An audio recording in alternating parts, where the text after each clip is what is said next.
Good evening to all of you. आज हम पहला मेथड सीखेंगे नेशनल इनकम का कि कैसे हम नेशनल इनकम निकाल सकते हैं। तीन मेथड है नेशनल इनकम निकालने के, जिसमें से फर्स्ट मेथड है हमारा एक्सपेंडिचर मेथड। इनकम मेथड पढ़ाते हैं कुछ लोग पहले, ठीक है, बट मैं आपको एक्सपेंडिचर मेथड पढ़ा रहा हूँ। पॉइंट ऑफ व्यू से एग्जाम के देखा जाए सीरियसली से तो इम्पोर्टेंट काफी है। कई बार क्या होता है 6 मार्क्स के डायरेक्ट क्वेश्चन में दे देते हैं एक्सपेंडिचर मेथड का न्यूमेरिकल, कई बार स्प्लिट करके 3-3 मार्क्स में भी दे दिया जाता है, ठीक है। तो कोशिश करेंगे इसके सारे पॉइंटों को कवर करने की। प्लस काफी दिनों से वीडियो नहीं अपलोड हुई थी, तो कुछ काम था उस वजह से नहीं हो पा रही है, ठीक है। तो आज जो है ये वीडियो थोड़ी सी लेंथ की रहेगी। तकरीबन नॉर्मली वीडियो जाती है 10 से 12 मिनट की, बट ये 20 मिनट तक चली जाएगी क्योंकि काफी टाइम हो गया रिकवर करे हुए, तो ये होना चाहिए। चलिए एक्सपेंडिचर मेथड के पहले समझते हैं कैसे स्प्लिट होता है। कोई भी आपको मेथड पढ़ना हो, कोई भी आपको अगर मेथड पढ़ना है ना, ठीक है, नेशनल इनकम का नेशनल इनकम निकालने के लिए कोई भी मेथड स्टडी करना है, उसको सबसे पहले हम स्प्लिट कर देते हैं दो पार्ट में। कौन कौन से? पार्ट होगा हमारा फॉर्मूला। सबसे पहला पार्ट क्या होगा? फॉर्मूला। और इसका दूसरा पार्ट क्या होगा भाई? कन्वर्जन। दूसरा पार्ट क्या होगा? कन्वर्जन, ठीक है। कन्वर्जन में आपको लास्ट वीडियो में सिखा चुका हूं कि कैसे वेरिएबल्स होते हैं और कैसे हम उनको कन्वर्ट कर सकते हैं, टेबल कैसे बनाते हैं, ये सारी चीजें मैंने आपको पहले ही लास्ट वीडियो में समझाई थी, ठीक है। जिस बच्चे ने वो वीडियो नहीं देखी पहले वो ही देखिए, तभी जाके आपको कन्वर्जन और अच्छी तरीके से समझ में आएगा, अदरवाइज नहीं आ पाएगा। तो देखिए स्टेप फर्स्ट, फॉर्मूले का स्टेप क्या है? फर्स्ट स्टेप देखिए बेटा, एक्सपेंडिचर मेथड लगा रहे हैं तो हमें क्या लेना है? कंट्री में होने वाला टोटल एक्सपेंडिचर टेक आउट करना है इस मेथड में। तो जितना एक्सपेंडिचर हमारे देश में किया जाता है वो हमें लेना है। तो देखिए एक्सपेंडिचर बेटा इसमें हम निकालेंगे जीडीपी एमपी। अब सबसे बड़ी बात है जीडीपी एमपी क्यों निकाल रहे हैं और कुछ क्यों नहीं ले रहे? जीडीपी एमपी इसलिए ले रहे क्योंकि इसका मतलब क्या होता है? What is GDP? जीडीपी होती है बेटा आउटपुट ऑफ टोटल प्रोडक्ट। एक साल में कितना आउटपुट इंक्रीज किया गया है, बढ़ाया गया है, तो उसे हम क्या कहते हैं? टोटल आउटपुट को जीडीपी कह देते हैं। तो उस आउटपुट पे जो खर्चा होगा वही तो इनकम का पार्ट पड़ेगी, तो वही खर्चा हमें कैलकुलेट करना है, इसीलिए इसको बोलते हैं जीडीपी एमपी। अब इसमें थोड़ा सा टिपिकलनेस कहां से आती है? कई बार क्या होता है जीडीपी एमपी या फॉर्मूला लग जाता है एनडीपीएमपी का। रीजन क्या है उसका? फॉर्मूले में पता चलेगा। मैं आपको दो मेन पॉइंट बताऊंगा जहां पे जिन चीजों का ध्यान रखोगे तो आपसे एक्सपेंडिचर मेथड कभी भी गलत नहीं होगा। देखिए सबसे पहले फॉर्मूला क्या है?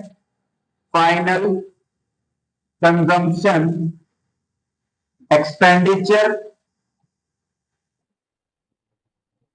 Plus final investment expenditure plus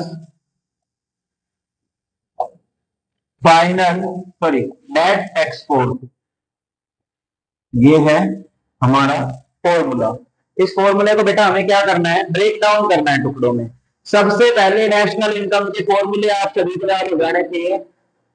आज इस वीडियो में पहले फॉर्मूला समझना है, फिर उसको नोट डाउन करना है नोटबुक में, देन उसे याद करना है, फिर क्वेश्चन से एप्लीकेबल करना है। बच्चे क्या करते हैं? जल्दी कर देते हैं, बस फॉर्मूला तो देख लिया हो गया। बेटा एक एक पॉइंट को समझना है कि क्यों आया यहाँ पर, एक्सपेंडिचर मेथड में क्यों लिया गया, ठीक है। तो इसलिए एक एक पॉइंट को समझते हुए पहले फॉर्मूला समझना है। इकोनॉमिक्स को समझ के जाओगे तो गलती नहीं होगी, भूलोगे नहीं। अगर क्रैम करोगे रटोगे तो डेफिनेट 2 दिन बाद फिर से भूल जाओगे। तो पॉसिबिलिटी रखना, समझे।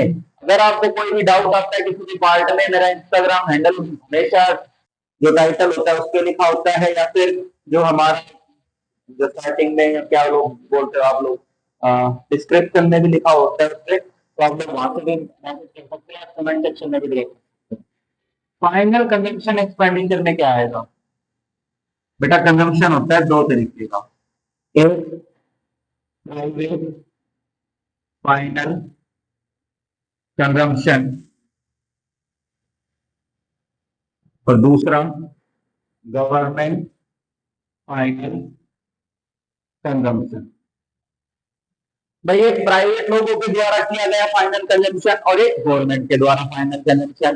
भाई गवर्नमेंट तो कंजम्पशन करती है, गवर्नमेंट कंजम्पशन कैसे करेगी बेटा? जब गवर्नमेंट डिफेंस फोर्सेस के लिए कैंटीन में खाना भरती है, सामान भरती है, और भी कई आइटम्स हैं जो अपने सोल्जर्स के लिए या फिर अदर पब्लिक के लिए क्या करते हैं वो लोग, उनकी जरूरतों को पूरा करने के लिए खर्चा करती है, तो उसको हम गवर्नमेंट का कंजम्पशन मान लेते हैं। वहीं अगर बात करें प्राइवेट का, तो प्राइवेट तो हम सब है, ठीक है। प्राइवेट लोगों के कंजम्पशन का मतलब है हाउस होल्ड सेक्टर का। इसमें कई बार क्या होता है, इसका भी डिवीजन मांग लेते हैं। नॉर्मली क्वेश्चन में इससे आगे नहीं जाएगा, तो सीरियसली कभी कभी क्या करती है, इस क्वेश्चन का भी डिवीजन मांग लेंगे आपसे। इस पर आगे भी आपको पता होना चाहिए। तो इसके आगे क्या होगा, प्राइवेट को फिर से पार्ट में तोड़ दिया जाएगा। एक होता है हाउस होल्ड का कंजम्पशन, जो जिसको हिंदी में कहते हैं घरेलू, ठीक है, मतलब नॉर्मली जो सिटीजन है वो खर्चा कर रहे हैं। और दूसरा एनजीओ, बेटा एनजीओ कह लो या एनपीओ कह लो, नॉन गवर्नमेंट ऑर्गेनाइजेशन या non profitable organisation, that means वो ऑर्गेनाइजेशन जो क्या नहीं कर रही है, प्रॉफिट जनरेट नहीं कर रही है, तो उसको हम क्या कहते हैं, एनपीओ कहते हैं। फॉर एग्जाम्पल आपके मंदिर हैं, गुरुद्वारे हैं, वहां पर लंगर खाया जा रहा है, तो बनाया जा रहा है, लोगों को खिलाया जा रहा है, पैसे नहीं लिए जाते, बट कंजम्पशन होता है। वो कंजम्पशन का सामान खरीदा जाता है और उसको खरीदने में खर्चा किया जाता है, इसलिए हम उसको यहाँ पे कैलकुलेट कर रहे हैं। तो मतलब क्या होगा, अगर आपको फाइनल कंजम्पशन निकालना है तो क्या करना पड़ेगा, प्राइवेट फाइनल को जोड़िए और गवर्नमेंट फाइनल को जोड़िए, तब जाके आपके पास फाइनल कंजम्पशन एक्सपेंडिचर आएगा। अगर इसके भी पार्ट्स में टोकन नहीं जाते हैं, तो इन दोनों को जोड़ने के बाद आपके पास प्राइवेट फाइनल कंजम्पशन आता है। ठीक है, नेक्स्ट पे चलते हैं। अब यहां से आपके जीडीपी और एनडीपी का फेज स्टार्ट होगा सबसे पहले। तो सबसे पहले इस वाले बोर्ड पे हम इन्वेस्टमेंट को समझेंगे, ठीक है। बेटा क्लियरली दिख वाले बोर्ड, ठीक है। तो देखिए इन्वेस्टमेंट क्या होता है बेटा, सेकंड चैप्टर में आप लोगों ने कहीं ना कहीं ये पढ़ा होगा, investment is equal to delta के।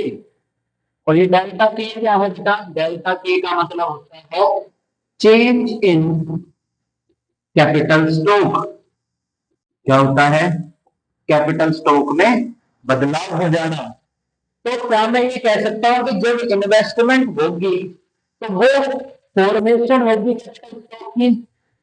If we invest then it is said that there is capital formation. कि वो क्या होगी, कैपिटल फॉर्मेशन होगी किस चीज की, इन्वेस्टमेंट को क्या नाम दे सकते हैं हम, कैपिटल फॉर्मेशन भी कह सकते हैं, ठीक है। देखिए यहाँ पे बेटा सबसे पहले इन्वेस्टमेंट होती है दो टाइप की, कौन कौन सी, एक इन्वेस्टमेंट होती है आपकी फिक्स्ड इन्वेस्टमेंट, क्या कहते हैं इसको, फिक्स्ड इन्वेस्टमेंट कहते हैं। और दूसरी इन्वेस्टमेंट होती है इन्वेंट्री इन्वेस्टमेंट, ठीक है। एक इन्वेस्टमेंट होती है फिक्स्ड इन्वेस्टमेंट, एक इन्वेस्टमेंट होती है इन्वेंट्री इन्वेस्टमेंट। सबसे पहले देखते हैं आप, किसी भी फिक्स इन्वेस्टमेंट की बेटा दो वैल्यू होती है, ठीक है। कौन कौन सी, एक होती है ग्रोथ वैल्यू, एक होती है नेट वैल्यू। एक कौन सी होती है, ग्रोथ वैल्यू होती है, और दूसरी होती है नेट वैल्यू। मैं आपको एग्जांपल से समझाता हूँ। मिस्टर एक्स ने क्या किया, 2024 में मोबाइल फोन खरीदा जो कि आया 25,000 रुपए का। कितने का आया, 25,000 रुपए का। दैट इज परचेज वैल्यू, या इसको आप इसकी ग्रोस वैल्यू भी कह सकते हैं, जहां से डेप्रिसिएशन ना हटाया जाए, ठीक है। दूसरी वैल्यू होती है नेट वैल्यू। अब 2025 में मिस्टर एक्स इसको बेचना चाहते हैं, तो मिस्टर एक्स वैल्यू सोच रहे हैं मेरा फोन तो 25,000 का है, बट एक साल उन्होंने यूज भी कर लिया, तो बेटा डेप्रिसिएशन तो हटना चाहिए। तो जब भी ग्रोस वैल्यू से नेट वैल्यू पे जाते हैं तो हमें डेप्रिसिएशन हटाना पड़ता है। आपको भी पता है नॉर्मल वियर एंड टियर से एसेट की वैल्यू क्या होती है, कम होती है। तो उसी वजह से इसकी वैल्यू अगर 20,000 रुपए मार्केट में लगती है तो ये है नेट वैल्यू, ठीक है। इसी तरीके से फिक्स इन्वेस्टमेंट की दो वैल्यू मिलेगी, आपको ग्रोथ वैल्यू मिलेगी या नेट वैल्यू मिलेगी। तो आपको ध्यान रखना है, अगर क्वेश्चन में बात की जाए ग्रोथ की, ठीक है, अगर इन्वेस्टमेंट को लिखा जाए ग्रोथ वर्ड के साथ, तो आपको क्या करना है, जीडीपी लगाना, ठीक है।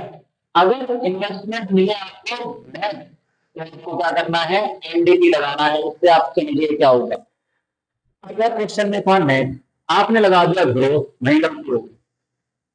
अगर क्वेश्चन में नेट है, तो पहले आपको डेफिनेशन चेंज करना पड़ेगा, उसकी ग्रोथ वैल्यू पे जाना पड़ेगा, फिर आप क्वेश्चन अप्लाई करोगे। इससे अच्छा क्यों आप एनडीपी लगा दे, कन्वर्जन में चेंज कर लेंगे, वो काम तो हमें कन्वर्जन में भी करना है, ठीक है।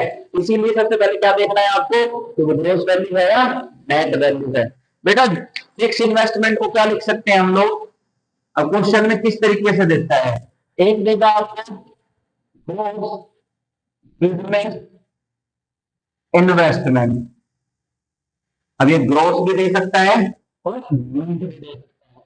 दूसरा आपसे मिलेगा पब्लिक फिक्स्ड इन्वेस्टमेंट या गवर्नमेंट फिक्स्ड इन्वेस्टमेंट, ये भी ध्यान रखना, पब्लिक वर्ड मिल सकता है या गवर्नमेंट मिल सकता है। और इसके अलावा क्या मिलेगा, इसके अलावा मिलने वाला है आपको फिक्स्ड इन्वेस्टमेंट के अलावा आपको मिल जाएगा construction of residence, residential construction अगर किसी ने किया है, तो वो भी क्या है, उसका फिक्स्ड इन्वेस्टमेंट है, उसको हम कहाँ काउंट करेंगे, फिक्स इन्वेस्टमेंट में काउंट करेंगे। अब समझने वाली बात क्या है कि गलती कहां हो जाती है हमसे, तो ध्यान दे बेटा, इन्वेस्टमेंट आपको वैसे हुई दिखाई देगी कुछ इस तरीके से, ग्रोस डोमेस्टिक कैपिटल फॉर्मेशन, अगर ये लिखी दिखाई दे रही है आपको, दैट मीन्स इसमें फिक्स वर्ड ही नहीं है, तो ये होगी टोटल इन्वेस्टमेंट, क्या कहेंगे इसको, टोटल इन्वेस्टमेंट कहेंगे। अगर आपको इसमें वर्ड दिखाई दे gross domestic fixed capital formation, ये फिक्स वर्ड जुड़ गया ना, दैट मीन्स अभी तो सिर्फ ये वाला पार्ट आया, ये तो आया ही नहीं। तो जब भी क्वेश्चन में अगर फिक्स वर्ड दिया जाएगा, तो आपको क्या करना है, इन्वेंट्री को जोड़ना है, ठीक है, क्या करना है, इन्वेंट्री को जोड़ना है। और इन्वेंट्री का फॉर्मूला क्या होता है, closing stock minus opening stock, ठीक है। इन्वेंटरी का फॉर्मूला होता है closing stock minus opening stock. And last है छोटा सा पार्ट है बेटा, नेट एक्सपोर्ट। नेट एक्सपोर्ट कैसे निकालते हैं, कंट्री के एक्सपोर्ट माइनस इंपोर्ट। तो ध्यान रखने वाले सिर्फ दो बातें हैं इस फॉर्मूले में, एक कैसे चूज करें जीडीपी या एनडीपी। बेटा सबसे पहले आपको क्या देखना है, इन्वेस्टमेंट। अगर इन्वेस्टमेंट ग्रोथ करते हैं, growth domestic fix capital formation है, ग्रोथ डोमेस्टिक कैपिटल फॉर्मेशन है, तो जीडीपी। अगर वही वैल्यू नेट पे है, नेट डोमेस्टिक कैपिटल फॉर्मेशन है, net domestic fix capital formation है, तो वही वैल्यू क्या लगेगी, एनडीपी एमपी, ठीक है। एमपी क्यों निकाल रहे हैं, एफपी क्यों नहीं निकाल रहे, ये भी क्वेश्चन होना चाहिए। एमपी इसलिए निकाल रहे हैं क्योंकि खर्चा जो लोग करते हैं वो मार्केट में करते हैं, और मार्केट में एमआरपी चलता है, मार्केट प्राइस चलता है, जिसमें टैक्स होता है, इसलिए हम फैक्टर कॉस्ट नहीं लगा सकते हैं यहाँ पे, ठीक है। एक एक चीज का लॉजिक है, आपको कोई चीज नहीं समझ आ रही है फॉर्मूले में, आप कमेंट करके दोबारा पूछ सकते हैं, ठीक है। तो पहले आगे इस फॉर्मूले को समझना है, देन आगे हमें क्वेश्चन की तरफ फॉरवर्ड करना है, तभी हम आगे बढ़ेंगे, इससे आगे भी पहले नहीं बढ़ सकते, ठीक है। तो ये पूरा फॉर्मूले का स्ट्रक्चर है आप लोगों का एक्सपेंडिचर मेथड का। आप जो भी पार्ट आपको नहीं समझ में आया पूछ लेना, ठीक है। चलिए अगली वीडियो में